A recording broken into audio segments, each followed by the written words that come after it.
Magandang umaga po sa ating lahat, mga kapatid.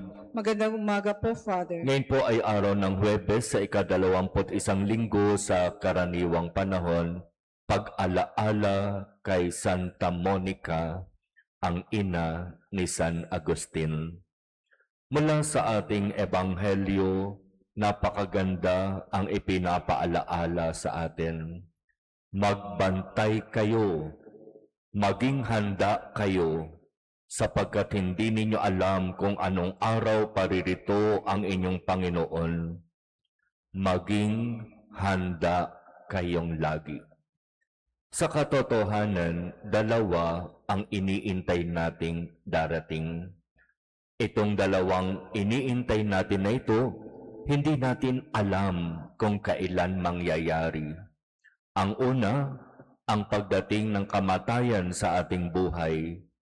At ang ikalawa, ang pagbabalik na muli ng ating Panginoon. Ang ipinapaalaala sa atin ng ating ebanghelyo ay ang pagiging handa para sa muling pagbabalik ng ating Panginoon. Habang mahalaga ring paghandaan ang unang pagdating na binabanggit ko kanina, ang pagdating ng kamatayan sa ating buhay. Sapagkat sa kamatayan, haharap tayo sa Diyos. At kung tayo'y matagpo ang karapat-dapat, tayo ay papapasukin sa Kanyang kaharian. At kung hindi, tayo ay paaalisin sa Kanyang harapan at itatapon sa lugar na inilaan sa mga taong hindi sumunod at mas pinili ang magpakasama. Maging handa kayong lagi, sapagkat hindi ninyo alam ang oras, ang araw ng pagbabalik ng Panginoon.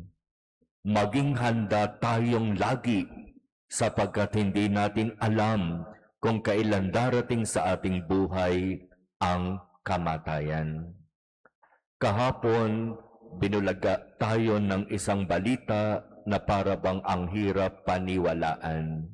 Sa boundary ng China at Nepal, biglang dumating ang napakalaking baha.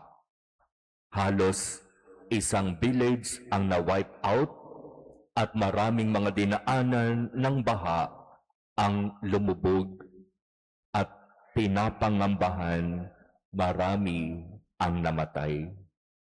Bigla. Walang babala, walang paalaala. Dumating na lamang bigla itong napakalaking pagbaha na ito at kitang-kita sa kamera, marami nagtatakbuhan pero inabot ng baha. Maging handa kayong lagi. Anumang oras, anumang araw, maaaring dumating ang hindi natin inaasahan. At nawa, ipagkaloob ng Diyos sa atin ang biyaya na tayo ay matagpo ang karapat-dapat, handa upang sa pagharap natin sa Diyos, tayo ay papasukin niya sa Kanyang kaharian.